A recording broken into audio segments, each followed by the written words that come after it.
ఎందుకు ఏర్పరిచాడు, ఎందుకు మనల్ని రాజులైన యాజక సమూహంగా చేశాడు, ఎందుకు ఆయన మనల్ని పరిశుద్ధపరిచాడు, ఎందుకు ఆయన సొత్తైన ప్రజలుగా పిలుచుకున్నాడు అంటే అక్కడ టాస్క్ ఏంటంటే మనకు ఆయన గుణాతిశయములను ప్రచారం చేయడానికి.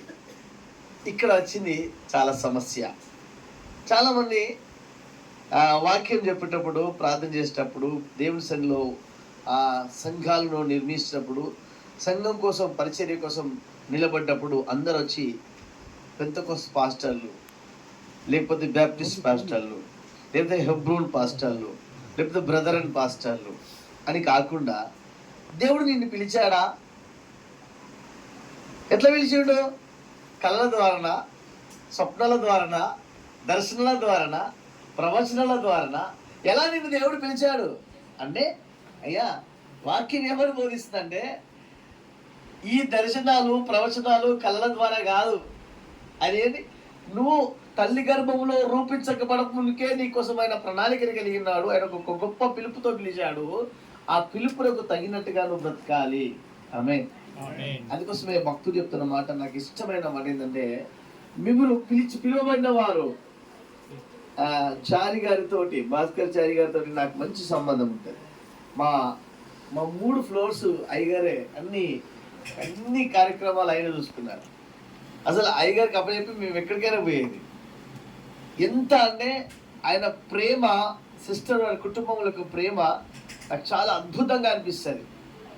అందరూ సేవ చేస్తున్నారు అంటే అందరూ సేవ చేయాలి, అందరూ పరిచర్య జరిగించాలి, అందరూ ఆత్మలు సంపాదించాలి, అందరూ దేవుని రాజ్యాన్ని స్థాపించాలి. వీళ్ళ వివాహానికి కూడా మనం వెళ్ళే కదా.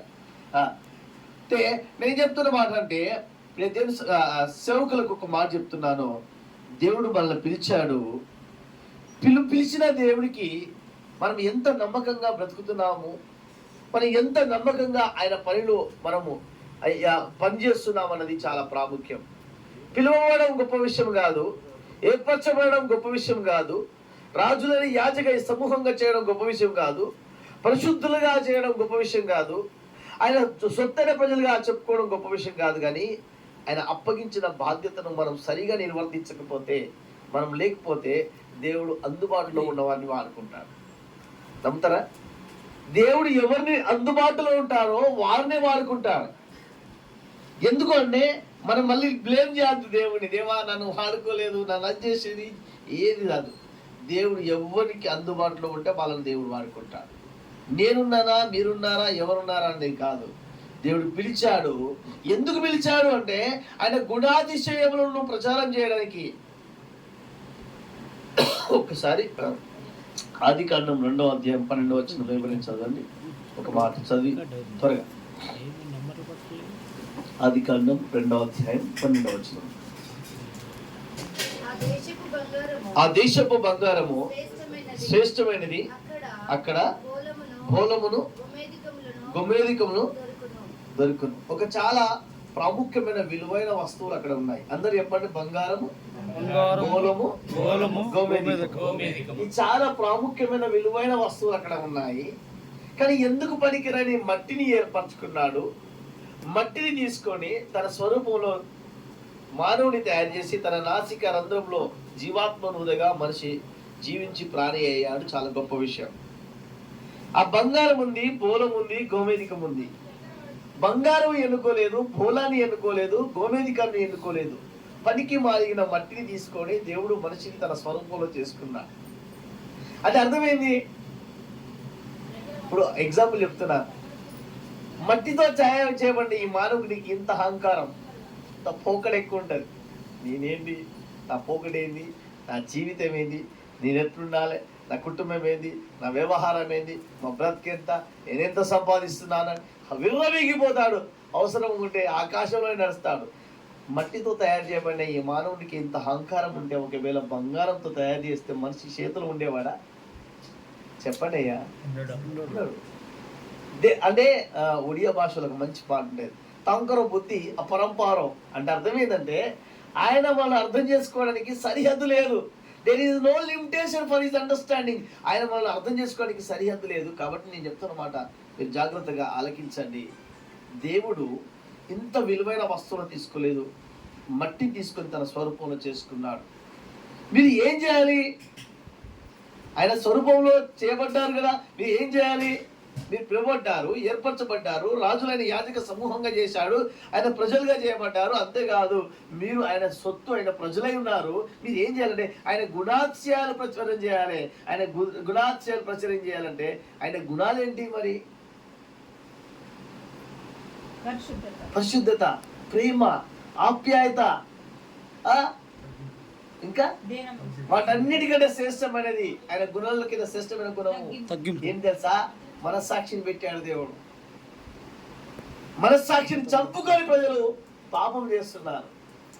మనం దేవుని గుణాలను చంపేస్తున్నాం. అయితే నేనేం చెప్తున్నా, తగ్గింపు ఉండవచ్చు, ప్రేమ ఉండవచ్చు, ఆప్యాయత ఉండవచ్చు, పరిశుద్ధత ఉండవచ్చు. పరిశుద్ధత లేకుండా ఎవడు ప్రభుని చూడలేరు కదా. మీరు ఏప్రిల్ రాష్ట్ర పత్రికలో ఉన్నాడు, మీరు అందరితో సమాధాన పడండి. ఎవడు పరిశుద్ధత లేకుండా పరలోక రాజ్యానికి వెళ్ళాడు. పరలోక రాజ్యం వెళ్ళని వాడు ప్రభుని చూడలేడు. నేనేమంటున్నానంటే, ఏర్పరచుకున్నాడు దేవుడు, పిలిచాడు దేవుడు, ఏర్పరచుకున్నాడు. అయితే ఆయన గుణాతిశయాలను మనం ప్రచారం చేస్తే మన సంఘానికి అభివృద్ధిగా మనం చూడగలుగుతాం. సంఘాభివృద్ధిలో ఒక ప్రాముఖ్యమైన విషయం ఏంటంటే, నా కథ. అందరు చెప్పండి, నా వెనకాల నా కథ, దేవుని కథ. అని చెప్పండి, నా కథ దేవుని కథ. నా కథ బాగుంటే నేను దేవుని కథ చెప్తా. నా కథ బాగలేకపోతే నేను దేవుని కథ చెప్పలేను. నా కథ బాగుండాలంటే నేను ఆయన గుణాతిశయాలు ప్రచారం చేసే వ్యక్తిని. నా జీవితమే బాగలేకపోతే నేను ఏం చెప్పినా ప్రజలు వినరు. సేవకులు కూడా వలసింది ప్రధానమైంది ఆయన గుణాతిశయాలు ఏంటో అర్థం చేసుకోవాలి. ఆయన గుణాతిశయాలు ప్రచురించే ముందు నీ జీవితం బాగుండాలి. ఈరోజు చాలామంది చాలా అద్భుతమైన విషయం చెప్పిండు. ఏమన్నాడంటే, శారీరక సంబంధమైన ఆశీర్వాదాల కోసమే పోరాడుతున్నాడు జనాలు. ఓకే, ఏం సంబంధాలు? శారీరక సంబంధమైనవి.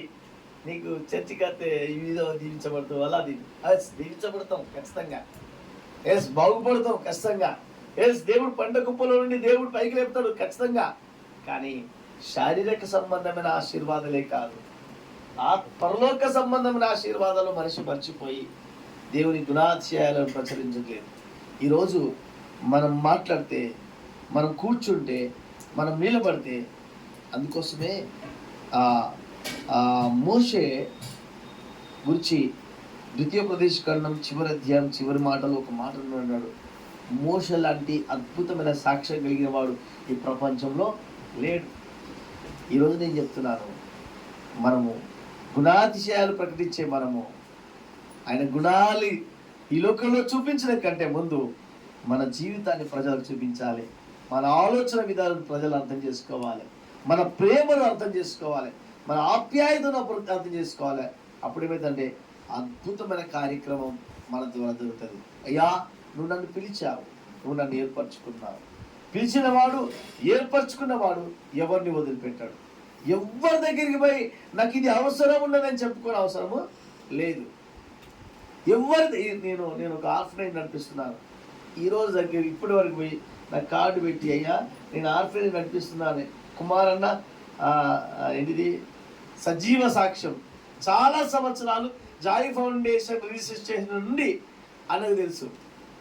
ఈ రోజు వరకు వెళ్ళి నేను ఒక అనాథాశ్రమం నడిపిస్తున్నానని ఎవరి దగ్గరికి నాకు కార్డు ఇవ్వలేదు. పాపాత్మల సొమ్ము నీతిమంతుల కొరకు దాచబడ్డదన్న వాక్యం మాత్రం నాకు తెలుసు. అవన్నీ నేను ఖచ్చితంగా తీసుకుంటాను. అవునా కదా? నడుచుకుంటే అవి నేను ఎక్కడికి పోనవసరం లేదు. ఎందుకంటే దేవుడు నన్ను రాజులైన యాజక సమూహంగా చేశాడు. ఆయన సొత్తైన ప్రజలు కాబట్టి నేను ఆయన పొలంలో నమ్మకంగా పనిచేసుకుంటూ పోతున్నాను. దేవుడు ఆశీర్వదిస్తున్నాడు. ఒకటే మాట, దేవుడి అప్పగించిన ఏ పనైనా, ఏ చిన్న పనైనా మనం బాధ్యతతో పని చేయకపోతే మన స్థానంలో దేవుడు ఇంకొకరిని వాడుకుంటాడు. వేరే సెకండ్ ఆప్షన్ లేదు. దేవుడి మాటలు చాలా చక్కని మాటలు.